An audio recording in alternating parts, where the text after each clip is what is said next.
ਤੇਰੇ ਵਰਗੀ ਕੁੜੀ ਨਾਲ ਕੋਈ ਇੱਕ ਦਿਨ ਨਹੀਂ ਕੱਟ ਸਕਦਾ। ਤਲਾਕ ਚਾਹੀਦਾ ਹੈ ਮੈਨੂੰ, ਤਲਾਕ। ਰਾਤ ਦੇ ਸਨਾਟੇ ਵਿੱਚ ਬੀਤਿਆ ਵਕਤ ਸ਼ੋਰ ਮਚਾਉਂਦਾ ਉਸਦੇ ਕੰਨਾਂ ਵਿੱਚ ਰੜਕਣ ਲੱਗਾ। ਉਸਨੇ ਦੋਹਾਂ ਹੱਥਾਂ ਨਾਲ ਕੰਨ ਬੰਦ ਕਰ ਲਏ, ਪਰ ਆਵਾਜ਼ ਧੁਰ ਅੰਦਰ ਤੱਕ ਵੜ ਗਈ। ਅਣਚਾਹੀਆਂ ਯਾਦਾਂ ਦੇ ਇਸ ਰੋਲੇ ਵਿੱਚ ਕਰਮ ਕਈ ਦਿਨਾਂ ਤੋਂ ਉਨੀਂਦੀ ਸੀ। ਉਸਲ ਵੱਟੇ ਲੈਂਦਿਆਂ ਮਸਾਂ ਰਾਤ ਕੱਟਦੀ ਸੀ। ਖਿੜਕੀ ਵਿੱਚੋਂ ਝਾਤ ਰਹੇ ਚੰਨ ਦੀ ਰੋਸ਼ਨੀ ਉਸਦੀਆਂ ਅੱਖਾਂ 'ਚ ਚੁੱਭ ਰਹੀ ਸੀ। ਉਸਨੇ ਅੱਖਾਂ ਨੂੰ ਹੋਰ ਘੁੱਟ ਕੇ ਬੰਦ ਕਰ ਲਿਆ। ਬੰਦ ਅੱਖਾਂ ਵਿੱਚ ਮਰ ਮੁੱਕ ਗਈਆਂ ਇੱਛਾਵਾਂ ਦੇ ਪਰਛਾਵੇ ਘੁੰਮਣ ਲੱਗੇ। ਸੋਹਣਾ ਕੁਦਰਤ ਦੀ ਬਖਸ਼ੀ ਦਾਤ ਹੈ, ਪਰ ਰਿਸ਼ਤਿਆਂ ਦੇ ਚੱਕਰਵਿਊਹ ਵਿੱਚ ਫਸੀ ਕਰਮ ਕੋਲੋਂ ਇਹ ਦਾਤ ਉਸਦੇ ਆਪਣਿਆਂ ਨੇ ਹੀ ਕਦੋਂ ਦੀ ਖੋਹ ਲਈ ਸੀ। ਜਦ ਦੀ ਤੂੰ ਮੇਰੀ ਜ਼ਿੰਦਗੀ ਵਿੱਚ ਆਈ ਹੈ, ਮੇਰਾ ਕੋਈ ਕੰਮ ਨਹੀਂ ਬਣਿਆ। ਪਤਾ ਨਹੀਂ ਕਿਹੋ ਜਿਹੀ ਨੈਸ਼ ਪੱਲੇ ਪੈ ਗਈ ਮੇਰੇ। ਤੂੰ ਮੇਰੀ ਜ਼ਿੰਦਗੀ ਦੀ ਸਭ ਤੋਂ ਵੱਡੀ ਗਲਤੀ ਹੈ। ਉਸਨੇ ਕੰਨਾਂ ਵਿੱਚ ਰੜਕਦੀ ਆਵਾਜ਼ ਨੂੰ ਬੰਦ ਕਰਨ ਦੀ ਇੱਕ ਕੋਸ਼ਿਸ਼ ਵਿੱਚ ਸਿਰ ਹੇਠਲਾ ਸਿਰਹਾਣਾ ਕੰਨਾਂ ਉੱਤੇ ਰੱਖ ਲਿਆ। ਕੁੱਤੀਏ, ਤੇਰੀ ਇੰਨੀ ਹਿੰਮਤ ਵੱਧ ਗਈ ਕਿ ਤੂੰ ਮੇਰਾ ਮੋਬਾਈਲ ਚੈੱਕ ਕਰੇ। ਉਸ ਦਿਨ ਮੂੰਹ 'ਤੇ ਵੱਜੀ ਚਪੇੜ ਦੀ ਯਾਦ ਨਾਲ ਉਹ ਤੜਪ ਕੇ ਮੰਜੇ ਉੱਤੋਂ ਉੱਠ ਗਈ। ਕਰਮ ਯਾਦਾਂ ਦੀ ਘੁੰਮਣ ਘੇਰੀ ਵਿੱਚ ਫਸਦੀ ਜਾ ਰਹੀ ਸੀ। ਕਮਰੇ ਵਿੱਚ ਉਸਦੀ ਜ਼ਿੰਦਗੀ ਨਾਲੋਂ ਘੱਟ ਹਨੇਰਾ ਪਸਰਿਆ ਹੋਇਆ ਸੀ। ਮੈਂ ਕੀ ਕਰਾਂ? ਕੀ ਸੱਚਮੁੱਚ ਮੈਂ ਇੰਨੀ ਮਾੜੀ ਹਾਂ? ਮੇਰੀ ਗਲਤੀ ਕੀ ਹੈ? ਮੇਰੇ ਨਾਲ ਇਹ ਸਭ ਕਿਉਂ ਹੋ ਰਿਹਾ ਹੈ? ਉਸਦੀਆਂ ਅੱਖਾਂ ਵਿੱਚੋਂ ਪਤਾ ਨਹੀਂ ਕਿੰਨਾ ਨੀਰ ਵਹਿ ਗਿਆ ਸੀ। ਕਾਹਲੀ ਨਾਲ ਉਸਨੇ ਖੇਸ ਦਾ ਲੜ ਫੜਦੇ ਆਪਣੇ ਉੱਤੇ ਲਾ ਦਿੱਤਾ ਤੇ ਸਿਰਹਾਣਾ ਪਰੇ ਸੁੱਟ ਦਿੱਤਾ। ਬੱਤੀ ਜਗਾ ਕੇ ਉਸਨੇ ਪੱਖੇ 'ਤੇ ਨਜ਼ਰ ਟਿਕਾਈ। ਤੇਰੇ ਵਰਗੀਆਂ ਫਾਹਾ ਲੈ ਕੇ ਮਰਦੀਆਂ ਨੇ। ਰੰਡੀਏ, ਬੰਦ ਕਰ ਆਪਣਾ ਰੰਡੀ ਰੋਣਾ। ਕਰਮ ਤਾਹਾਂ ਮਾਰ ਰੋਣ ਲੱਗੀ। ਕੀ ਨਾਮ ਹੈ ਤੁਹਾਡਾ? ਰਿਸੈਪਸ਼ਨ ਕਾਊਂਟਰ 'ਤੇ ਤੈਨਾਤ ਕਰਮਚਾਰੀ ਨੇ ਪੁੱਛਿਆ। ਕਰਮਜੀਤ ਕੌਰ, ਮਰੀ ਜਿਹੀ ਆਵਾਜ਼ ਵਿੱਚ ਜਵਾਬ ਆਇਆ। ਉਮਰ 28 ਸਾਲ। ਹੱਟ ਕੋਰੇ ਭਰਦੀ ਨੇ ਆਪਣੀਆਂ ਅੱਖਾਂ ਪੂੰਝੀਆਂ। ਕਰਮਚਾਰੀ ਨੇ ਮੂੰਹ ਚੱਕ ਕੇ ਆਪਣੇ ਅੱਗੇ ਖੜੀ ਬੇਬਸ ਔਰਤ ਨੂੰ ਨਜ਼ਰ ਭਰ ਕੇ ਦੇਖਿਆ। ਕਿੱਥੋਂ ਆਏ ਹੋ? ਪਿੰਡ ਗੁੱਜਰਾਂ ਤੋਂ। 100 ਰੁਪਏ ਜਮ੍ਹਾਂ ਕਰਵਾਓ। ਕਰਮ ਨੇ ਕੰਬਦੇ ਹੱਥਾਂ ਨਾਲ ਆਪਣੇ ਪਰਸ ਵਿੱਚ 100 ਦਾ ਨੋਟ ਕੱਢ ਕੇ ਕਾਊਂਟਰ 'ਤੇ ਰੱਖਿਆ। ਪਰਚੀ ਲੈ ਕੇ ਉਹ ਕੁਰਸੀ 'ਤੇ ਜਾ ਬੈਠੀ ਅਤੇ ਉਸਦੀਆਂ ਉਨੀਂਦੀਆਂ ਅੱਖਾਂ ਆਪਣੀ ਵਾਰੀ ਦੀ ਉਡੀਕ ਕਰਨ ਲੱਗੀਆਂ। ਭੈਣ ਜੀ, ਆਹ ਤੁਹਾਡਾ ਮੁੰਡਾ ਹੈ?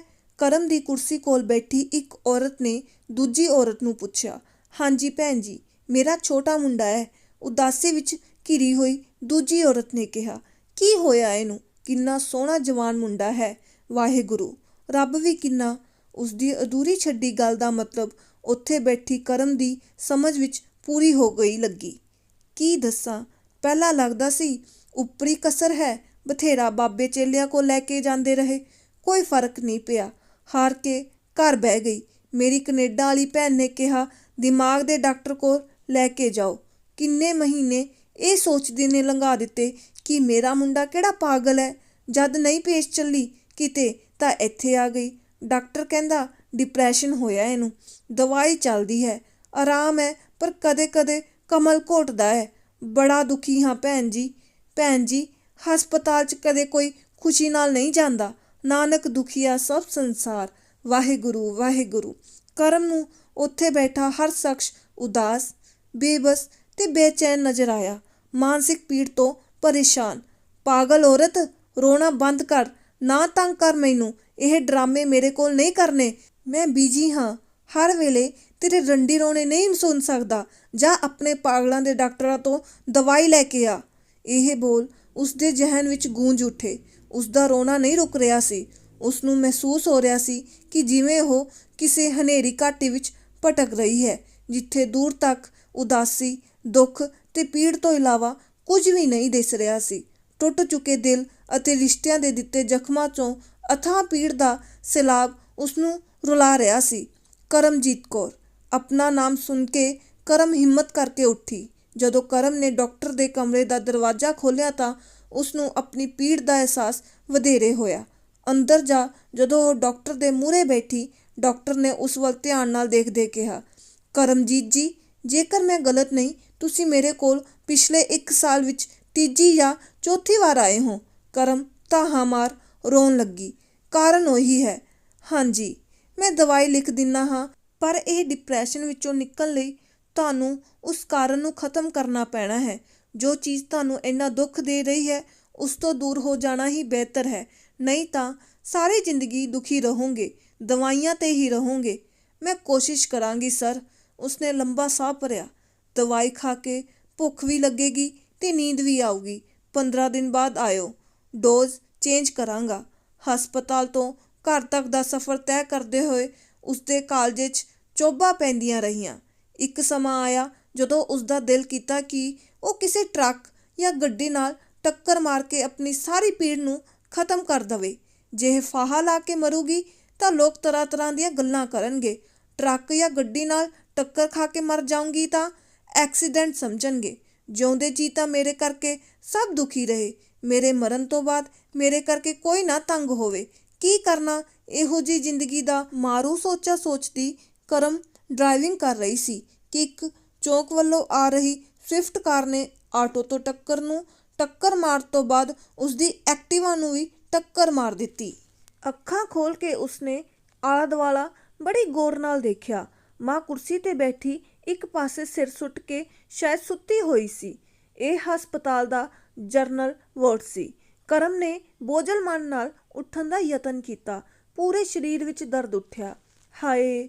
ਆਵਾਜ਼ ਸੁਣ ਕੇ ਉਸਦੀ ਮਾਂ ਉੱਠ ਗਈ। ਆਪਣੀ ਧੀ ਨੂੰ ਦਰਦ ਵਿੱਚ ਤੜਫਦੀ ਦੇਖ ਮਾਂ ਦਾ ਚਿਹਰਾ ਕਿਸੇ ਡੂੰਘੀ ਪੀੜ ਨਾਲ ਭਰ ਗਿਆ। ਸ਼ੁਕਰ ਹੈ ਵਾਹਿਗੁਰੂ ਦਾ, ਤੈਨੂੰ ਹੋਸ਼ ਆਈ। ਆਪਣੀ ਮਾਂ ਦੇ ਚਿਹਰੇ 'ਤੇ ਪੀੜ ਨੂੰ ਕਰਮ ਨੇ ਦੇਖ ਲਿਆ। ਠੀਕ ਹੋ ਜਾਣਾ ਮੇਰੀ ਧੀ ਨੇ। ਪਰਮਾਤਮਾ ਦਾ ਸ਼ੁਕਰ ਹੈ ਜ਼ਿਆਦਾ ਸੱਟ ਚੋਟ ਨਹੀਂ ਆਈ। ਮੱਥੇ 'ਤੇ ਟਾਂਕੇ ਲੱਗੇ ਹਨ। ਡਾਕਟਰ ਸਾਹਿਬ ਕਹਿ ਰਹੇ ਸਨ ਕਿ 2 ਕੁ ਹਫ਼ਤੇ ਲੱਗਣੇ ਨੇ। ਉਸਦੀ ਮਾਂ ਦੀਆਂ ਅੱਖਾਂ ਵਿੱਚ ਓਪਰੀ ਜਿਹੀ ਖੁਸ਼ੀ ਝਲਕ ਰਹੀ ਸੀ। ਕਰਮ ਹਲਕਾ ਜਿਹਾ ਮੁਸਕਰਾਈ। ਕਿਤੇ ਮਾਂ ਮੇਰੀ ਅੱਖਾਂ ਵਿੱਚ ਮੇਰਾ ਦੁੱਖ ਨਾ ਪੜ ਲਵੇ। ਇਹ ਸਭ ਕੁਝ ਜਾਣ ਜਾਂਦੀ ਹੈ। ਮੈਂ ਉਸਨੂੰ ਦੁਖੀ ਨਹੀਂ ਦੇਖ ਸਕਦੀ। ਇਸ ਤੋਂ ਪਹਿਲਾਂ ਉਸਦੀਆਂ ਅੱਖਾਂ ਭਰ ਆਉਂਦੀਆਂ ਕਰਮ ਨੇ ਅੱਖਾਂ ਬੰਦ ਕਰ ਲਈਆਂ। ਮੋਬਾਈਲ ਵੱਜਿਆ। ਲੈ ਆ ਗਿਆ ਤੇਰੀ ਸੱਸ ਦਾ ਫੋਨ। ਹਾਂਜੀ ਭੈਣ ਜੀ, ਸਤਿ ਸ਼੍ਰੀ ਅਕਾਲ ਜੀ। ਆ ਗਈ ਹੋਸ਼। ਹੋਰ ਵਾਹਿਗੁਰੂ ਦਾ ਸ਼ੁਕਰ ਹੈ ਜੀ, ਬੱਚੇ ਰਾਜੀ ਖੁਸ਼ੀ ਰਹਿਣ। ਹੋਰ ਜੀ ਇਹਨਾਂ ਨਾਲ ਸਾਡੀ ਖੁਸ਼ੀ ਹੈ।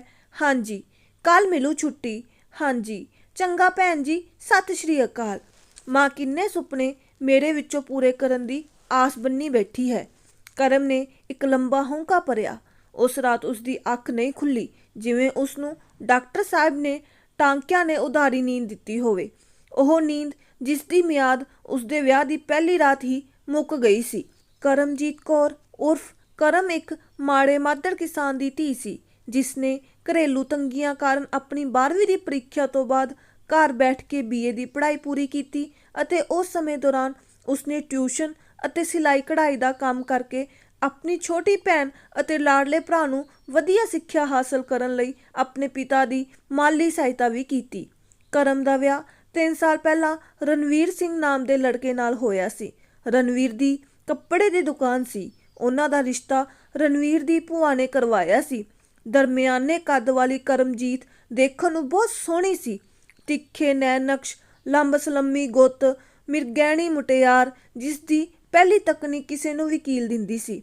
ਰਣਵੀਰ ਨੇ ਦੇਖਦੇ ਸਾਰ ਹੀ ਹਾਂ ਕਰ ਦਿੱਤੀ ਸੀ। ਵਾਹ ਭੈਣੇ, ਇਹ ਤਾਂ ਮੁੰਡਾ ਵਿਆਹ ਕਰਾਉਣ ਨੂੰ ਨਹੀਂ ਸੀ ਮੰਨਦਾ। ਤੂੰ ਕੁੜੀ ਇੰਨੀ ਸੋਹਣੀ ਦੱਸੀ, ਅਗਲਾ ਬਿਨਾਂ ਨਾ ਨੁੱਕਰ ਕੀਤੇ ਵਿਆਹ ਨੂੰ ਮੰਨ ਗਿਆ। ਰਣਵੀਰ ਦੀ ਵਿਧਵਾ ਮਾਂ ਨੇ ਆਪਣੀ ਨਨਾਣ ਨੂੰ ਖੁਸ਼ ਹੁੰਦੇ ਕਿਹਾ ਸੀ। ਸਾਡੀ ਕਰਮੋਂ ਕਿੰਨੀ ਕਰਮਾਂ ਵਾਲੀ ਹੈ ਸਰਵਨ ਕੋਰੇ। ਅਗਲਿਆਂ ਨੇ ਕਿਸੇ ਤਰ੍ਹਾਂ ਦੀ ਕੋਈ ਡਿਮਾਂਡ ਨਹੀਂ ਰੱਖੀ। ਸਾਦਾ ਵਿਆਹ ਗੁਰਦੁਆਰੇ ਵਿੱਚ ਲਾਵਾਂ ਤੇ ਲੰਗਰ ਛਕ ਕੇ ਸਾਡੀ ਧੀ ਵਿਆਹ ਲੈ ਜਾਣੀ ਹੈ।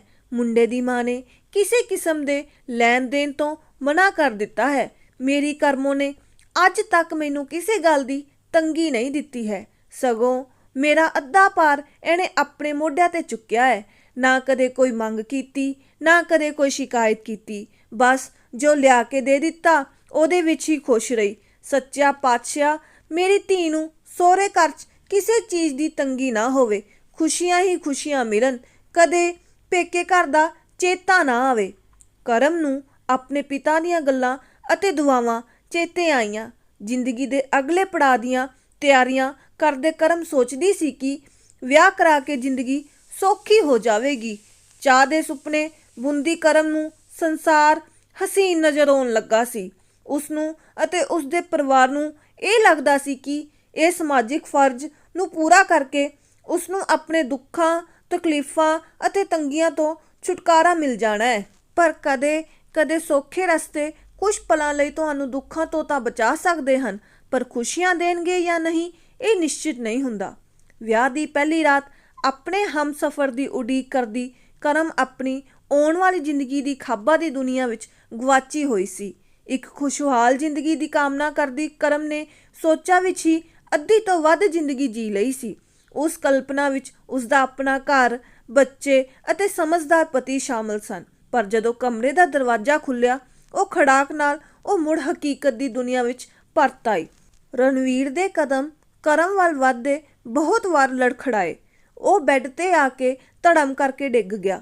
ਸੁੱਖੀ, ਸੁੱਖੀ, ਮੈਂ ਬਹੁਤ ਪਿਆਰ ਕਰਦਾ ਹਾਂ ਤੈਨੂੰ। ਮੈਂ ਮਜਬੂਰ ਹਾਂ, ਕਿੰਨਾ, ਬਸ ਮਜਬੂਰ, ਫਸ ਗਿਆ ਮੈਂ, ਸੁੱਖੀ, ਸੁੱਖੀ। ਕਰਮ ਦੇ ਸੁਪਨੇ ਅਸਤ ਹੋ ਗਏ। ਸਾਰੀ ਰਾਤ ਉਸਦੇ ਸੁਪਨਿਆਂ ਦੀ ਟੁੱਟ ਭੱਜ ਹੁੰਦੀ ਰਹੀ। ਸਵੇਰੇ ਤੱਕ ਸੋਚਾਂ ਦਾ ਤਾਣਾ ਬਾਣਾ ਉਲਝਿਆ ਰਿਹਾ। ਸਾਰੀ ਰਾਤ ਉਹ ਸੁੱਖੀ ਵਾਲੀ ਪਹੇਲੀ ਸੁਲਝਾਉਣ ਦੀ ਕੋਸ਼ਿਸ਼ ਕਰਦੀ ਰਹੀ। ਰਣਵੀਰ ਦੀ ਸਵੇਰੇ ਅੱਖ ਖੁੱਲ੍ਹੀ। ਉਹ ਬਿਨਾਂ ਕੁਛ ਕਹੇ ਬਾਥਰੂਮ ਅੰਦਰ ਵੜ ਗਿਆ। ਕਰਮ ਕਮਰੇ ਵਿੱਚ ਬੈਠੀ ਮਨ ਹੀ ਮਨ ਵਿੱਚ ਰਣਵੀਰ ਨੂੰ ਕਿੰਨੇ ਸਵਾਲ ਪੁੱਛਦੀ ਰਹੀ। ਸਵਾਲਾਂ ਨੂੰ ਉਸਦੇ ਅੰਦਰ ਤੂਫਾਨ ਮਚਾ ਦਿੱਤਾ। ਬਾਥਰੂਮ 'ਚੋਂ ਨਿਕਲ ਕੇ ਰਣਵੀਰ ਨੇ ਪਹਿਲੀ ਵਾਰ ਕਰਮ ਵੱਲ ਧਿਆਨ ਦਿੱਤਾ। ਬਿਨਾਂ ਕੁਛ ਕਹੇ ਉਹ ਕਮਰੇ 'ਚੋਂ ਬਾਹਰ ਨਿਕਲਣ ਲੱਗਾ ਸੀ ਕਿ ਕਰਮ ਨੇ ਉਸਦੀ ਬਾਂਹ ਫੜ ਕੇ ਪੁੱਛ ਲਿਆ, ਸੁੱਖੀ ਕੌਣ ਹੈ? ਹੱਥ ਛੱਡ ਮੇਰਾ। ਰਣਵੀਰ ਦੀ ਬੇਰੁਖੀ ਨੇ ਕਰਮ ਨੂੰ ਧੂਰ ਅੰਦਰ ਤੱਕ ਲੀਰਾ ਕਰ ਦਿੱਤਾ। ਮੇਰੇ ਨਾਲ ਵਿਆਹ ਕਿਉਂ ਕਰਵਾਇਆ ਜੇ ਕਿਸੇ ਸੁੱਖੀ ਦੀ ਚਾਹ ਹੈ ਤੁਹਾਨੂੰ? ਕਰਮ ਨੇ ਹਿੰਮਤ ਕਰਕੇ ਰਣਵੀਰ ਨੂੰ ਪੁੱਛਿਆ। ਰਣਵੀਰ ਕਮਰੇ ਵਿੱਚੋਂ ਨਿਕਲ ਗਿਆ ਤੇ ਸਵਾਲਾਂ ਦੇ ਜਵਾਬ ਉਡੀਕਦੀ ਕਰਮ ਦੇ ਸੁਪਨਿਆਂ ਵਿੱਚ ਰੰਗ ਭਰਨ ਤੋਂ ਖੁੰਝ ਗਏ।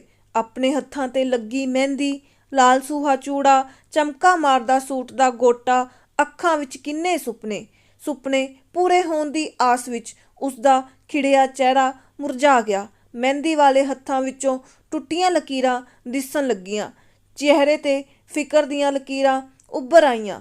ਪਿਛਲੇ 3 ਸਾਲ ਤੋਂ ਮਾਨਸਿਕ ਪੀੜਾ ਸਹਿੰਦੀ ਕਰਮ ਨੇ ਆਪਣੇ ਮਾਂ-ਬਾਪ ਅੱਗੇ ਆਪਣੇ ਦੁੱਖਾਂ ਦੀ ਪਟਾਰੀ ਕਦੇ ਨਹੀਂ ਖੋਲ੍ਹੀ ਸੀ।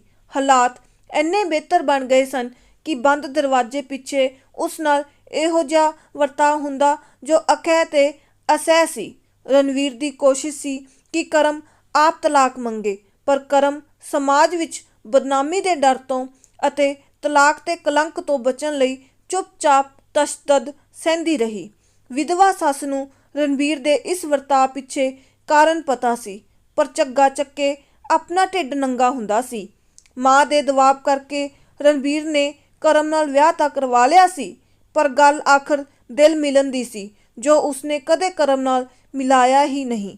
ਦੁਨੀਆ ਲਈ ਕਰਮ ਰਣਵੀਰ ਦੀ ਪਤਨੀ ਸੀ, ਪਰ ਅਸਲ ਵਿੱਚ ਰਣਵੀਰ ਸੁੱਖੀ ਨਾਲ ਰਿਸ਼ਤਾ ਨਿਭਾ ਰਿਹਾ ਸੀ। ਇੱਕ ਵਾਰ ਤਾਂ ਕਰਮ ਨੇ ਰਣਵੀਰ ਦੇ ਫੋਨ ਤੋਂ ਸੁੱਖੀ ਨਾਲ ਗੱਲ ਕਰਕੇ ਉਸਨੂੰ ਤਾੜਿਆ ਸੀ, ਜਿਸ ਦਾ ਸਿੱਟਾ ਇਹ ਨਿਕਲਿਆ ਕਿ ਰਣਵੀਰ ਨੇ ਕਰਮ ਨੂੰ ਸ਼ਾਰੀਰਿਕ ਪੀੜ ਦੇਣੀ ਸ਼ੁਰੂ ਕਰ ਦਿੱਤੀ।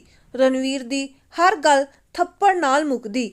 ਰਿਸ਼ਤੇਦਾਰੀ ਅਤੇ ਕਰਮ ਦੀ ਮਾਂ ਉਸਨੂੰ ਪਰਿਵਾਰ ਦੇ ਵਾਧੇ ਬਾਰੇ ਪੱਜ ਨਾਲ ਪੁੱਛਣ ਲੱਗੇ। ਕਰਮ ਬੇਬਸ ਸੀ। ਘਟਦੇ ਭਾਰ ਅਤੇ ਬੇਰੰਗ ਚਿਹਰੇ ਨੂੰ ਦੇਖ ਕੇ ਸਭ ਇਹ ਸੋਚਣ ਲੱਗੇ ਕਿ ਕਰਮ ਬਿਮਾਰ ਰਹਿੰਦੀ ਹੈ, ਜਿਸ ਕਰਕੇ ਮਾਂ ਬਣਨ ਵਿੱਚ ਰੁਕਾਵਟਾਂ ਆ ਰਹੀਆਂ ਹਨ। ਪਰ ਕਿਸੇ ਨੇ ਉਸਦੀ ਮਾਨਸਿਕ ਪੀੜ ਵੱਲ ਧਿਆਨ ਨਾ ਦਿੱਤਾ, ਕਿਉਂਕਿ ਸਰੀਰ ਦੀ ਢਿੱਲ ਮੱਠ ਸਭ ਸਵੀਕਾਰ ਕਰ ਲੈਂਦੇ ਹਨ, ਪਰ ਦਿਮਾਗ ਦੀ ਢਿੱਲ ਮੱਠ ਨੂੰ ਪਾਗਲਪਨ ਦੀ ਨਿਸ਼ਾਨੀ ਮੰਨ ਲਿਆ ਜਾਂਦਾ ਹੈ। ਕਰਮ ਦੀ ਹਰ ਸੰਭਵ ਕੋਸ਼ਿਸ਼ ਦਾ ਨਤੀਜਾ ਹਾਰ ਹੀ ਸੀ। ਕਰਮ ਡਿਪਰੈਸ਼ਨ ਵਿੱਚ ਚਲੀ ਗਈ। 1 ਸਾਲ ਤੋਂ ਉਹ ਡਿਪਰੈਸ਼ਨ ਦੀਆਂ ਦਵਾਈਆਂ ਖਾ ਰਹੀ ਸੀ। ਉਸਦੀ ਜ਼ਿੰਦਗੀ ਉਸਨੂੰ ਦਰਦ ਹੀ ਦੇ ਰਹੀ ਸੀ।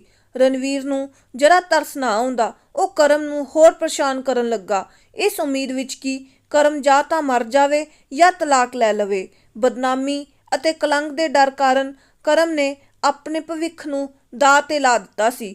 ਸੁਪਨੇ ਮਰ ਮੁੱਕ ਗਏ ਤੇ ਕਰਮ ਜ਼ਿੰਦਗੀ ਜਿਉਣ ਦੀ ਥਾਂ ਜ਼ਿੰਦਗੀ ਕੱਟ ਰਹੀ ਸੀ, ਜਿਵੇਂ ਕੋਈ ਸਜ਼ਾ ਹੋਵੇ। ਉਸਨੇ ਆਪਣੀ ਜ਼ਿੰਦਗੀ ਤੇ ਰੋਕ ਲਾ ਦਿੱਤੀ ਸੀ। 3 ਸਾਲ ਰਣਵੀਰ ਕਰਮ ਦੀਆਂ ਇੱਛਾਵਾਂ, ਉਮੀਦਾਂ ਅਤੇ ਚਾਅ ਨੂੰ ਇੱਕ-ਇੱਕ ਕਰ ਮੁਕਾਉਂਦਾ ਰਿਹਾ। ਮਜਬੂਰ ਕਰਮ ਹੌਂਕੇ ਭਰਦੀ ਰਹਿੰਦੀ, ਮੰਜੇ ਨਾਲ ਮੰਜਾ ਹੋਈ ਰਹਿੰਦੀ, ਬਸ ਸਵਾਸ ਗਿਣਦੀ ਰਹਿੰਦੀ। ਹਸਪਤਾਲ ਦੇ ਜਨਰਲ ਵਾਰਡ ਵਿੱਚ ਸਵੇਰੇ ਸਵੇਰੇ ਇੱਕ ਬਜ਼ੁਰਗ ਔਰਤ ਨੂੰ ਸ਼ਿਫਟ ਕੀਤਾ ਗਿਆ। ਡਾਕਟਰ ਸਾਹਿਬ ਮਰੀਜ਼ਾਂ ਨੂੰ ਚੈੱਕ ਕਰਨ ਲਈ ਵਾਰਡ ਵਿੱਚ ਆਏ।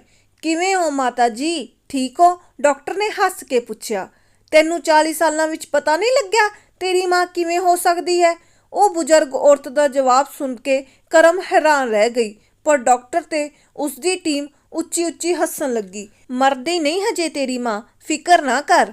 ਕਰਮ ਹੈਰਾਨ ਸੀ ਕਿ ਇੱਕ ਡਾਕਟਰ ਦੀ ਮਾਂ ਜਨਰਲ ਵਾਰਡ ਵਿੱਚ ਕਿਉਂ ਹੈ। ਉਸਦੀ ਤਾਂ VIP ਟ੍ਰੀਟਮੈਂਟ ਮਿਲਣਾ ਚਾਹੀਦਾ ਸੀ। ਇੰਨੇ ਨੂੰ ਡਾਕਟਰ ਕਰਮ ਨੂੰ ਚੈੱਕ ਕਰਨ ਉਸਦੇ ਬੈੱਡ ਕੋਲ ਆ ਕੇ ਖੜਾ ਹੋ ਗਿਆ। ਹਾਂਜੀ, ਕਿਵੇਂ ਹੋ ਤੁਸੀਂ? ਕਰਮ ਨੇ ਹਲਕਾ ਜਿਹਾ ਮੁਸਕਰਾ ਕੇ ਅੱਖਾਂ ਬੰਦ ਕਰ ਲਈਆਂ। ਨਰਸ ਨੇ BP ਚੈੱਕ ਕੀਤਾ। BP ਹਾਈ ਹੈ ਤੁਹਾਡਾ, ਹਾਰਟਬੀਟ ਵਧੀ ਹੋਈ ਹੈ। ਟੈਨਸ਼ਨ ਤਾਂ ਨਹੀਂ ਲੈ ਰਹੇ ਤੁਸੀਂ? ਕੋਈ ਮੈਡੀਕਲ ਹਿਸਟਰੀ ਤੁਹਾਡੀ? ਕਰਮ ਦਾ ਤਾਂ ਅੱਧ ਸੁੱਤਾ ਮਨ ਡਾਕਟਰ ਨੂੰ ਸੱਚ ਦੱਸਣ ਲਈ ਤੜਫ ਰਿਹਾ ਸੀ, ਪਰ ਆਪਣੀ ਮਾਂ ਸਾਹਮਣੇ ਉਹ ਕੁਛ ਨਾ ਕਹਿ ਸਕੀ। ਵਕਤ ਹੱਥੋਂ ਫਿਸਲ ਰਿਹਾ ਸੀ, ਉਸ ਨੂੰ ਫੜਨਾ ਅਸੰਭਵ ਹੋ ਰਿਹਾ ਸੀ। ਉਸਦੀ ਮਨ ਦੀ ਵੇਦਨਾ ਕੋਈ ਨਹੀਂ ਸੁਣ ਸਕਿਆ। ਡਾਕਟਰ ਸਾਹਿਬ ਨੇ ਕਰਮ ਨੂੰ ਛੁੱਟੀ ਨਹੀਂ ਦਿੱਤੀ। ਮਾਂ ਸਿਰਾਣੇ ਬੈਠੀ ਕਰਮ ਨੂੰ ਪਲੋਸ ਰਹੀ ਸੀ। ਉਸਦੇ ਹੱਥਾਂ ਦੀ ਛੋਹ ਨੇ ਕਰਮ ਦੇ ਮਨ ਨੂੰ ਥੋੜਾ ਸ਼ਾਂਤ ਕਰ ਦਿੱਤਾ। ਡਾਕਟਰ ਸਾਹਿਬ ਚਲੇ ਗਏ, ਪਰ ਉਸ ਜਨਰਲ ਵਾਰਡ ਵਿੱਚ ਇੱਕ ਅਜੀਬ ਬਦਲਾਅ ਆ ਗਿਆ ਸੀ। ਮਾਹੌਲ ਖੁਸ਼ਨੁਮਾ ਹੋ ਗਿਆ ਸੀ। ਸਭ ਦੇ ਅੰਦਰ ਇੱਕ ਖਿੱਚ ਹੁੰਦੀ ਹੈ, ਕਿਸੇ ਵਿੱਚ ਨਾ ਮਾਤਰ, ਕਿਸੇ ਵਿੱਚ ਜ਼ਿਆਦਾ ਤੇ ਕਿਸੇ ਵਿੱਚ ਬਹੁਤ ਜ਼ਿਆਦਾ। ਉਹ ਜਿੰਦਾ ਦਿਲ ਬਜ਼ੁਰਗ ਔਰਤ ਇੱਕ ਅਜੀਬ ਖਿੱਚ ਸੀ ਜਿਸ ਨੇ ਕਰਮ ਨੂੰ ਆਪਣੇ ਵੱਲ ਖਿੱਚਿਆ। ਕਰਮ ਬਹੁਤ ਦੇਰ ਤੱਕ ਉਸ ਔਰਤ ਨੂੰ ਵੇਖਦੀ ਰਹੀ। ਕੋਈ ਇਸ ਹਾਲਤ ਵਿੱਚ ਵੀ ਕਿਵੇਂ ਖੁਸ਼ ਰਹਿ ਸਕਦਾ ਹੈ? ਕਰਮ ਕਿੰਨੇ ਧਿਆਨ ਨਾਲ ਉਸ ਔਰਤ ਦਾ ਚਿਹਰਾ ਪੜ੍ਹਦੀ ਰਹੀ। ਕੁਛ ਦੇਰ ਬਾਅਦ ਬਾਥਰੂਮ ਜਾਣ ਲਈ ਉਹ ਉੱਠੀ, ਪਰ ਸੱਟ ਦੀ ਪੀੜ ਨਾਲ ਉਸਦੇ ਮੂੰਹੋਂ ਨਿਕਲਿਆ ਹਾਏ ਰੱਬਾ। ਉਹ ਫਿਰ ਬੈੱਡ ਤੇ ਪੈ ਗਈ। ਕੁਝ ਹਾਦਸੇ ਭਾਵੇਂ ਤੁਹਾਨੂੰ ਪਿੱਛੇ ਨਾ ਹੀ ਧੱਕਣ, ਪਰ ਇਹ ਤੁਹਾਨੂੰ ਅੱਗੇ ਵਧਣ ਤੋਂ ਰੋਕਣਗੇ ਜ਼ਰੂਰ। ਸਾਹਮਣੇ ਬੈਠੀ ਔਰਤ ਨੇ ਕਰਮ ਨੂੰ ਦੇਖਦੇ ਕਿਹਾ। ਬੜੀ ਜਲਦੀ ਹਾਰ ਮੰਨ ਗਈ ਹੈ ਕੁੜੀਏ ਤੂੰ। ਇੱਧਰ ਦੇਖ, 70 ਸਾਲ ਦੀ ਹਾਂ, ਤੀਜਾ ਆਪਰੇਸ਼ਨ, ਕਦੇ ਹਿੰਮਤ ਨਹੀਂ ਹਾਰੀ। ਦੁੱਖਾਂ ਤੇ ਦਰਦਾਂ ਨੂੰ ਆਪਣੇ ਤੇ ਹਾਵੀ ਨਹੀਂ ਹੋਣ ਦਿੱਤਾ। ਜਿੰਨਾ ਦੁੱਖਾਂ ਬਾਰੇ ਸੋਚੋਗੇ ਉਨਾ ਹੀ ਦੁੱਖ ਤੁਹਾਨੂੰ ਦਰਦ ਦੇਣਗੇ। ਮਾਰ ਹੰਬਲਾ ਜਵਾਨ ਕੁੜੀ ਹੈ ਤੂੰ। ਕਰਮ ਨੂੰ ਉਹ ਔਰਤ ਦੀਆਂ ਗੱਲਾਂ ਵਿੱਚ ਜੋਸ਼ ਮਹਿਸੂਸ ਹੋਇਆ। ਜੋਸ਼ ਦਾ ਧੂੰਆਂ ਜਿਵੇਂ ਉਸ ਔਰਤ ਵਿੱਚੋਂ ਉੱਠ ਕੇ ਕਰਮ ਵਿੱਚ ਜਾ ਰਲਿਆ। ਉਸਨੇ ਹਿੰਮਤ ਕੀਤੀ ਤੇ ਹੌਲੀ ਹੌਲੀ ਕਦਮ ਪੁੱਟਣੇ ਬਾਥਰੂਮ ਗਈ। ਵਾਪਸ ਆਉਂਦੀ ਨੂੰ ਉਸ ਬਜ਼ੁਰਗ ਔਰਤ ਨੇ ਕਰਮ ਨੂੰ ਕਿਹਾ, ਇੱਧਰ ਆ ਕੁੜੀਏ। ਕਰਮ ਤਾਂ ਅੱਧਾ ਦਰਦ ਜਿਵੇਂ ਇੱਕ ਕੋਸ਼ਿਸ਼ ਨਾਲ ਹੀ ਗਾਇਬ ਹੋ ਗਿਆ। ਉਹ ਧੀਮੀ ਗਤੀ ਨਾਲ ਉਸ ਔਰਤ ਦੇ ਬੈੱਡ ਕੋਲ ਪਹੁੰਚ ਗਈ। ਕੀ ਨਾਮ ਹੈ ਤੇਰਾ? ਕਰਮਜੀਤ ਕੌਰ। ਪੰਜਾਬੀ ਪੜ੍ਹਨੀ ਆਉਂਦੀ ਹੈ? ਹਾਂਜੀ। ਆ ਲੈ, ਇੱਕ ਚੰਗਾ ਕਰਮ ਕਰ। ਇਹਦੇ ਵਿੱਚੋਂ ਇੱਕ ਲੇਖ ਹੈ, ਸੁਪਨਿਆਂ ਦੀ ਸਨਾਖਤ। ਸਮਾਂ ਮਿਲੇ ਤਾਂ ਪੜ੍ਹ ਲਵੀਂ। ਉਸਨੇ ਹੱਥ ਵਿੱਚ ਫੜਿਆ ਮੈਗਜ਼ੀਨ ਕਰਮ ਵੱਲ ਵਧਾ ਕੇ ਕਿਹਾ। ਅਤੀਤ ਵਿੱਚ ਡੁੱਬੀ ਕਰਮ ਨੇ ਮੈਗਜ਼ੀਨ ਫੜ ਲਿਆ ਤੇ ਬੈੱਡ ਤੇ ਜਾ ਕੇ ਲੰਮੀ ਪੈ ਗਈ। ਬੀਤੇ ਸਮੇਂ ਦੀ ਰੀਲ ਕਰਮ ਦੇ ਜ਼ਹਿਨ ਵਿੱਚ ਘੁੰਮਣ ਲੱਗੀ। ਮਨ ਉਦਾਸੀ ਵੱਲ ਦੌੜਿਆ। ਸੋਚਾਂ ਉਸਨੂੰ ਥਕਾਉਣ ਲੱਗੀਆਂ। ਉਸਦਾ ਦਿਲ ਕੀਤਾ ਉਹ ਧਾਹਾਂ ਮਾਰ ਰੋਵੇ, ਪਰ ਮਾਂ ਕੋਲ ਸੀ। ਅਤੀਤ ਤੋਂ ਕੁਝ ਪਲ ਲਈ ਖਹਿੜਾ ਛਡਾਉਣ ਲਈ ਕਰਮ ਨੇ ਮੈਗਜ਼ੀਨ ਖੋਲ੍ਹਿਆ। ਉਸਦੀਆਂ ਅੱਖਾਂ ਲੇਖ ਨੂੰ ਦੇਖ ਰਹੀਆਂ ਸਨ। ਮਸਤਕ ਵਿੱਚ ਸੋਚਾਂ ਦੀ ਉਧੇੜ-ਬੁਣ ਚੱਲ ਰਹੀ ਸੀ। ਉਸਨੇ ਧਿਆਨ ਲਗਾ ਕੇ ਲੇਖ ਪੜ੍ਹਨਾ ਸ਼ੁਰੂ ਕੀਤਾ। ਹਰ ਸੁਪਨੇ ਵਿੱਚ ਇੱਕ ਜ਼ਿੰਦਗੀ ਹੁੰਦੀ ਹੈ, ਪਰ ਹਰ ਸੁਪਨੇ ਵਾਂਗ ਜ਼ਿੰਦਗੀ ਹੋਵੇ ਇਹ ਜ਼ਰੂਰੀ ਨਹੀਂ। ਸੁਪਨਿਆਂ ਤੋਂ ਬਗੈਰ ਜ਼ਿੰਦਗੀ ਦੀ ਕਲਪਨਾ ਕਰਨੀ ਬੇਹੱਦ ਹੀ ਮੁਸ਼ਕਿਲ ਹੈ। ਜਿਵੇਂ ਅੱਗ ਬਲਣ ਲਈ ਚਿੰਗਾਰੀ ਅਤੇ ਰੁਕੇ ਹੋਏ ਪਾਣੀ ਦੀ ਆਜ਼ਾਦੀ ਲਈ ਇੱਕ ਛੋਟਾ ਜਿਹਾ ਸੁਰਾਖ ਵਜ੍ਹਾ ਬਣਦਾ ਹੈ, ਉਸੇ ਤਰ੍ਹਾਂ ਸੁਪਨੇ ਜ਼ਿੰਦਗੀ ਨੂੰ ਜਿਉਣ ਲਈ ਅਹਿਮ ਵਜ੍ਹਾ ਬਣਦੇ ਹਨ। ਜ਼ਿੰਦਗੀ ਅਤੇ ਸੁਪਨੇ ਕਾਫੀ ਹੱਦ ਤੱਕ ਇੱਕ ਦੂਜੇ ਦੇ ਨੇੜੇ ਹੁੰਦੇ ਹਨ। ਜ਼ਿੰਦਗੀ ਸੁਪਨਿਆਂ ਦੇ ਆਧਾਰ ਤੇ ਬਦਲਦੀ ਰਹਿੰਦੀ ਹੈ ਤੇ ਸੁਪਨੇ ਉਮਰ, ਸੋਚ ਅਤੇ ਤਜੁਰਬਿਆਂ ਦੇ ਆਧਾਰ ਤੇ ਖਿੜਦੇ ਅਤੇ ਮੁਰਝਾਉਂਦੇ ਰਹਿੰਦੇ ਹਨ। ਜਿਵੇਂ ਇੱਕ ਮਾਂ ਨੇ 9 ਮਹੀਨੇ ਆਪਣੀ ਕੁੱਖ ਵਿੱਚ ਬੱਚੇ ਨੂੰ ਪਾਲਦੀ ਹੈ ਅਤੇ ਫਿਰ ਸੰਘਰਸ਼, ਮਿਹਨਤ ਅਤੇ ਹਿੰਮਤ ਕਰਕੇ ਬੱਚੇ ਨੂੰ ਜਨਮ ਦਿੰਦੀ ਹੈ, ਉਸੇ ਤਰ੍ਹਾਂ ਕਲਪਨਾ ਮਨ ਅੰਦਰ ਸੁਪਨੇ ਨੂੰ ਪਾਲਦੀ ਹੈ ਤੇ ਮਨੁੱਖ ਆਪਣੇ ਜਜ਼ਬੇ, ਹੁਨਰ ਅਤੇ ਮਿਹਨਤ ਨਾਲ ਮਨ ਅੰਦਰ ਪਲ ਰਹੇ ਸੁਪਨੇ ਨੂੰ ਹਕੀਕਤ ਦਾ ਰੂਪ ਦਿੰਦਾ ਹੈ। ਸਮੱਸਿਆ ਉਦੋਂ ਪੈਦਾ ਹੁੰਦੀ ਹੈ ਜਦੋਂ ਅਸੀਂ ਸੁਪਨਿਆਂ ਨੂੰ ਜ਼ਿੰਦਗੀ ਮੰਨ ਕੇ ਬਹਿ ਜਾਂਦੇ ਹਾਂ। ਜਦੋਂ ਸਾਡੇ ਸੁਪਨਿਆਂ ਦਾ ਸੰਸਾਰ ਵਕਤ ਦੀ ਹਨੇਰੀ ਵਿੱਚ ਧੁੰਦਲਾ ਹੋ ਜਾਂਦਾ ਹੈ ਜਾਂ ਮੁਕੰਮਲ ਤੌਰ ਤੇ ਖਤਮ ਹੋ ਜਾਂਦਾ ਹੈ ਤਾਂ ਅਸੀਂ ਆਪਣੀ ਜ਼ਿੰਦਗੀ ਨੂੰ ਵੀ ਖਤਮ ਹੋਇਆ ਮਹਿਸੂਸ ਕਰਦੇ ਹਾਂ। ਮੈਂ ਵੀ ਆਪਣੀ ਜ਼ਿੰਦਗੀ ਵਿੱਚ ਅਜਿਹੀ ਗਲਤੀ ਕੀਤੀ ਸੀ। ਮੇਰੀ BA ਦੇ ਫਾਈਨਲ ਇਮਤਿਹਾਨ ਤੋਂ ਬਾਅਦ ਮੇਰੇ ਮਾਂ-ਬਾਪ ਨੇ ਮੇਰਾ ਵਿਆਹ ਇੱਕ ਸੋਹਣੇ ਸੁਨੱਖੇ ਨੌਜਵਾਨ ਨਾਲ ਕਰ ਦਿੱਤਾ। ਉਹ ਨੌਜਵਾਨ ਬੰਬਈ ਵਿੱਚ ਕਿਸੇ ਵੱਡੀ ਕੰਪਨੀ ਵਿੱਚ ਚੰਗੀ ਤਨਖਾਹ ਤੇ ਕੰਮ ਕਰਦਾ ਸੀ। ਉਮਰ ਨਿਆਣੀ ਵਿੱਚ ਮੈਂ ਬਹੁਤ ਸਾਰੇ ਸੁਪਨੇ ਦੇਖੇ ਤੇ ਉਹਨਾਂ ਸੁਪਨਿਆਂ ਨੂੰ ਜਿਉਣ ਲੱਗੀ। ਮੈਂ ਸੁਪਨਿਆਂ ਦੀ ਸਲਤਨਤ ਦੀ ਸ਼ਹਿਜ਼ਾਦੀ ਬਣ ਗਈ। ਬਹੁਤ ਸਾਰੇ ਛੋਟੇ-ਛੋਟੇ ਸੁਪਨੇ ਪੂਰੇ ਹੋਣ ਲੱਗੇ। ਪਤੀ ਨੇ ਜਦ ਵੀ ਛੁੱਟੀ ਕੱਟਣ ਲਈ ਬੰਬਈ ਤੋਂ ਵਾਪਸ ਆਉਣਾ, ਮੇਰੇ ਨਿੱਕੇ-ਨਿੱਕੇ ਸੁਪਨਿਆਂ ਨੂੰ ਪੂਰਾ ਕਰਨਾ। ਜਲਦ ਹੀ ਰੱਬ ਨੇ ਮੈਨੂੰ ਮਾਂ ਬਣਨ ਦਾ ਸੁੱਖ ਦਿੱਤਾ। ਬੇਟੇ ਦੇ ਜਨਮ ਨਾਲ ਇੱਕ ਸੁਪਨਾ ਪੂਰਾ ਹੋਇਆ। ਫਿਰ ਇੱਕ ਦਿਨ ਮੈਂ ਇੱਕ ਵੱਡਾ ਸੁਪਨਾ ਦੇਖਿਆ ਅਤੇ ਉਸ ਨੂੰ ਪੂਰਾ ਕਰਨ ਲਈ ਯਤਨ ਕੀਤਾ। ਮੈਂ ਬੰਬਈ ਰਵਾਨਾ ਹੋ ਗਈ। ਸੁਪਨਾ ਦੇਖਿਆ ਕਿ ਮੇਰਾ ਪਤੀ ਮੈਨੂੰ ਦੇਖ ਕੇ ਖੁਸ਼ ਹੋਵੇਗਾ ਤੇ ਅਸੀਂ ਆਪਣੇ ਬੇਟੇ ਦੀ ਪਰਵਰਿਸ਼ ਵਧੀਆ ਢੰਗ ਨਾਲ ਕਰਾਂਗੇ। ਪਰ ਹਕੀਕਤ ਨੇ ਸਭ ਕੁਝ ਬਦਲ ਦਿੱਤਾ। ਮੇਰਾ ਪਤੀ ਕਿਸੇ ਹੋਰ ਔਰਤ ਨਾਲ ਰਹਿ ਰਿਹਾ ਸੀ ਅਤੇ ਉਸਦੇ 2 ਬੱਚੇ ਸਨ। ਮੇਰੇ ਅੰਦਰ ਸਾਰੇ ਸੁਪਨੇ ਮਰ ਮੁੱਕ ਗਏ। ਮੈਂ ਆਪਣੇ ਹੱਥੀਂ ਆਪਣੀ ਜ਼ਿੰਦਗੀ ਨੂੰ ਸਵਾਹ ਕਰਨ ਲੱਗੀ। ਮੇਰੇ ਸੁਪਨਿਆਂ ਦੇ ਟੁੱਟਣ ਨੂੰ ਮੈਂ ਆਪਣੀ ਜ਼ਿੰਦਗੀ ਦਾ ਅੰਤ ਮੰਨ ਲਿਆ ਸੀ ਕਿਉਂਕਿ ਮੈਂ ਸੁਪਨਿਆਂ ਨੂੰ ਹੀ ਆਪਣੀ ਜ਼ਿੰਦਗੀ ਸਮਝਣ ਦੀ ਗਲਤੀ ਕਰ ਬੈਠੀ ਸੀ। ਸੂਰਜ ਅਗਰ ਡੁੱਬ ਜਾਵੇ ਤਾਂ ਉਸਦੇ ਰੋਮਾਂਚ ਵਿੱਚ ਕੋਈ ਘਾਟਾ ਨਹੀਂ ਪੈਂਦਾ ਕਿਉਂਕਿ ਉਹ ਅਗਲੀ ਸਵੇਰ ਫਿਰ ਚਮਕਦਾ ਹੈ ਅਤੇ ਦੁਨੀਆ ਨੂੰ ਰੋਸ਼ਨ ਕਰਦਾ ਹੈ। ਮੇਰੇ ਪਿਤਾ ਜੀ ਨੇ ਮੈਨੂੰ ਸਮਝਾਉਂਦਿਆਂ ਅਵਤਾਰ ਸਿੰਘ ਪਾਸ਼ ਦੁਆਰਾ ਲਿਖੀ ਕਵਿਤਾ ਦੀਆਂ ਕੁਝ ਸਤਰਾਂ ਸੁਣਾਈਆਂ ਸਨ। ਸਭ ਤੋਂ ਖਤਰਨਾਕ ਉਹ ਦਿਸ਼ਾ ਹੁੰਦੀ ਹੈ ਜਿਹਦੇ ਵਿੱਚ ਆਤਮਾ ਦਾ ਸੂਰਜ ਡੁੱਬ ਜਾਵੇ ਤੇ ਉਸ ਦੀ ਮਰੀ ਹੋਈ ਧੁੱਪ ਦੀ ਕੋਈ ਛਿਲਤਰ ਤੁਹਾਡੇ ਜਿਸਮ ਦੇ ਪੂਰਬ 'ਚ ਖੁੱਭ ਜਾਵੇ। ਉਸ ਦਿਨ ਤੋਂ ਮੈਂ ਆਪਣੀ ਜੀਵਨ ਲੀਲਾ ਸਮਾਪਤ ਕਰਨ ਦੀ ਕੋਸ਼ਿਸ਼ ਕੀਤੀ ਸੀ। ਮੇਰੇ ਪਿਤਾ ਜੀ ਦੀ ਇਹ ਗੱਲ ਨੇ ਮੈਨੂੰ ਮੇਰੀ ਗਲਤੀ ਦਾ ਅਹਿਸਾਸ ਕਰਵਾਇਆ ਸੀ। ਦੁਨੀਆ ਵਿੱਚ ਕੋਈ ਵੀ ਪਿੱਛੇ ਜਾ ਕੇ ਸ਼ੁਰੂਆਤ ਤਾਂ ਨਹੀਂ ਕਰ ਸਕਦਾ ਪਰ ਅੱਜ ਸ਼ੁਰੂ ਕਰਕੇ ਨਵਾਂ ਅੰਤ ਜ਼ਰੂਰ ਕਰ ਸਕਦਾ ਹੈ। ਮੈਂ ਆਪਣੀ ਜ਼ਿੰਦਗੀ ਦੀ ਨਵੀਂ ਸ਼ੁਰੂਆਤ ਕੀਤੀ ਅਤੇ ਸੱਚ ਜਾਣਿਓ ਜ਼ਿੰਦਗੀ ਗੁਲਜ਼ਾਰ ਹੈ। ਸੁਪਨਿਆਂ ਨੂੰ ਜਨਮ ਦੇਣ ਵਾਲਾ, ਸੁਪਨਿਆਂ ਦੇ ਮਰਨ ਨੂੰ ਕਬੂਲਣ ਦੀ ਹਿੰਮਤ ਰੱਖੋ। ਇਹ ਧਰਤੀ ਤੇ ਕੁਝ ਵੀ ਸਥਾਈ ਨਹੀਂ ਹੈ। ਜੇਕਰ ਹਾਲਾਤਾਂ ਮੁਤਾਬਕ ਤੁਸੀਂ ਆਪਣੇ ਆਪ ਨੂੰ ਢਾਲ ਲੈਂਦੇ ਹੋ ਤਾਂ ਤੁਹਾਡੇ ਅੰਦਰ ਇਹਨਾਂ ਨੂੰ ਬਦਲਣ ਲਈ ਹਿੰਮਤ ਜਨਮ ਲਵੇਗੀ। ਬੇਬਸੀ ਦਾ ਬਹਾਨਾ ਅਤੇ ਕਿਸਮਤ ਨੂੰ ਕੋਸਣ ਨਾਲ ਤੁਸੀਂ ਕਦੇ ਅੱਗੇ ਨਹੀਂ ਵਧ ਸਕਦੇ ਪਰ ਹਾਂ, ਇਹ ਤੁਹਾਨੂੰ ਸਹਾਰਾ ਦੇ ਕੇ ਸਦਾ ਲਈ ਅਪਾਹਜ ਜ਼ਰੂਰ ਬਣਾ ਦੇਣਗੇ। ਅਸੀਂ ਜੋ ਸੋਚਦੇ ਹਾਂ ਉਹੀ ਮਹਿਸੂਸ ਕਰਦੇ ਹਾਂ। ਸੁੱਖਾਂ ਨੂੰ ਮਹਿਸੂਸ ਕਰਨ ਲਈ ਖੁਸ਼ੀ ਬਾਰੇ ਸੋਚੋ। ਜੋ ਬੀਤ ਗਿਆ ਉਹ ਕਦੇ ਮੁੜ ਕੇ ਨਹੀਂ ਆਉਣਾ। ਜੋ ਵਕਤ ਚੱਲ ਰਿਹਾ ਹੈ ਉਸ ਨੂੰ ਜੀਓ ਤਾਂ ਕਿ ਆਉਣ ਵਾਲਾ ਵਕਤ ਵੀ ਖੁਸ਼ਨੁਮਾ ਹੋਵੇ। ਜ਼ਿੰਦਗੀ ਵਿੱਚ ਹਰ ਹਾਦਸੇ ਦੇ ਇੱਕ ਸਿੱਕੇ ਦੇ 2 ਪਹਿਲੂ ਹੁੰਦੇ ਹਨ, ਨਕਾਰਾਤਮਕ ਅਤੇ ਸਕਾਰਾਤਮਕ। ਆਪਣੀ ਜ਼ਿੰਦਗੀ ਵਿੱਚ ਹਾਰ ਨੂੰ ਅਤੀਤ ਵਿੱਚ ਹੀ ਰਹਿਣ ਦਿਓ। ਜੇਕਰ ਉਸ ਨੂੰ ਵਰਤਮਾਨ ਵਿੱਚ ਨਾ ਲੈ ਕੇ ਤੁਰੋਗੇ ਤਾਂ ਦੁੱਖਾਂ ਨੂੰ ਜੀ ਆਇਆ ਆਖਦੇ ਰਹੋਗੇ। ਅਤੀਤ ਨੂੰ ਭੁੱਲਣਾ ਸਿੱਖੋ। ਜੇਕਰ ਅਤੀਤ ਵਿੱਚ ਝਾਤ ਮਾਰਨੀ ਹੈ ਤਾਂ ਉਹਨਾਂ ਅਸਲ ਕਾਰਨਾਂ ਨੂੰ ਟਟੋਲੋ ਜਿਨ੍ਹਾਂ ਕਰਕੇ ਤੁਸੀਂ ਆਪਣੇ ਵਰਤਮਾਨ ਵਿੱਚ ਵੀ ਦੁਖੀ ਹੋ। ਹਰ ਬੁਰੇ ਹਾਦਸੇ ਨੂੰ ਭੁੱਲ ਕੇ ਅੱਗੇ ਵਧਦੇ ਜਾਓ। ਇੰਜ ਕਰਨ ਨਾਲ ਤੁਸੀਂ ਕਦੇ ਨਿਰਾਸ਼ ਨਹੀਂ ਹੋਵੋਗੇ, ਕਦੇ ਕਿਸੇ ਇੱਕ ਸੁਪਨੇ ਦੇ ਟੁੱਟਣ ਨਾਲ ਦੁਖੀ ਨਹੀਂ ਹੋਵੋਗੇ, ਨਾ ਹੀ ਸੁਪਨਿਆਂ ਨੂੰ ਜ਼ਿੰਦਗੀ ਸਮਝਣ ਦੀ ਕਦੇ ਕੋਈ ਗਲਤੀ ਕਰੋਗੇ। ਬੰਦ ਜ਼ੁਬਾਨ, ਝੀਲ ਵਾਂਗ ਬਹਿੰਦੀਆਂ ਅੱਖਾਂ ਤੇ ਚਿਹਰੇ ਤੇ ਖੁਸ਼ੀ ਦੀ ਚਮਕ। ਲੇਖ ਪੜ੍ਹ ਕੇ ਹੰਝੂਆਂ ਦੀ ਬੂੰਦਾਂ ਗੱਲਾਂ ਤੇ ਆ ਡਿੱਗੀਆਂ। ਕਰਮ ਦੇ ਅੰਦਰ ਹੌਸਲੇ ਨੇ ਉਡਾਨ ਭਰੀ। ਡਾਕਟਰ ਦੀ ਗੱਲ ਉਹਦੇ ਦਿਮਾਗ ਵਿੱਚ ਗੂੰਜਣ ਲੱਗੀ। ਜੋ ਚੀਜ਼ ਇੰਨਾ ਦੁੱਖ ਦੇ ਰਹੀ ਹੋਵੇ ਉਸ ਨੂੰ ਛੱਡ ਦਵੋ। ਦੁੱਖ ਦੇ ਕਾਰਨ ਨੂੰ ਖਤਮ ਕਰੋ। ਮੈਂ ਸਿਰਫ ਦਵਾਈ ਦੇ ਸਕਦਾ ਹਾਂ। ਸਵਾਲਾਂ ਦੇ ਕਟਹਿਰੇ ਵਿੱਚ ਖੜੀ ਕਰਮ ਦੀ ਜ਼ਿੰਦਗੀ ਦੇ ਅੰਦਰ ਹੀ ਸਵਾਲਾਂ ਦੇ ਜਵਾਬ ਸਮੋਏ ਹੋਏ ਸਨ। ਉਹ ਲੇਖ ਵਿੱਚ ਲਿਖੀ ਹਰ ਇੱਕ ਗੱਲ ਨੂੰ ਦਿਸ਼ਾਹੀਨ ਹੋਈ ਕਰਮ ਨੂੰ ਥਾਪੜਾ ਦਿੱਤਾ। ਉਹਨੂੰ ਨਵੀਂ ਸ਼ੁਰੂਆਤ ਕਰਨ ਦੀ ਵਜ੍ਹਾ ਮਿਲ ਗਈ। ਉਹ ਵਜ੍ਹਾ ਸੀ ਕਰਮਜੀਤ ਕੌਰ ਉਰਫ ਕਰਮ। ਫੈਸਲੇ ਲੈ ਲਏ ਗਏ, ਨਵੇਂ ਸੁਪਨਿਆਂ ਨੇ ਉਡਾਰੀ ਭਰੀ। ਜਿਸ ਕਰਮ ਨੂੰ ਸਮਾਜ ਹੱਥੋਂ ਬੇਇੱਜ਼ਤੀ ਅਤੇ ਤਲਾਕ ਦਾ ਕਲੰਕ ਲੱਗਣ ਦਾ ਡਰ ਸਤਾ ਰਿਹਾ ਸੀ, ਹੁਣ ਉਸਨੇ ਆਪਣੇ ਆਪ ਨੂੰ ਹਰ ਉਸ ਦੁੱਖ ਅਤੇ ਡਰ ਤੋਂ ਆਜ਼ਾਦ ਕਰ ਲਿਆ ਜੋ ਉਸਨੂੰ ਅੱਗੇ ਵਧਣ ਤੋਂ ਰੋਕ ਰਹੇ ਸਨ। ਕਹਾਵਤ ਹੈ, ਜਿਹਨੇ ਸੱਚੀ ਸੁੱਚੀ ਆਤਮਾ ਨੂੰ ਤਪਾਇਆ ਹੋਵੇ ਉਹ ਸੁੱਖ ਕਿਤੇ ਨਾ ਪਾਇਆ।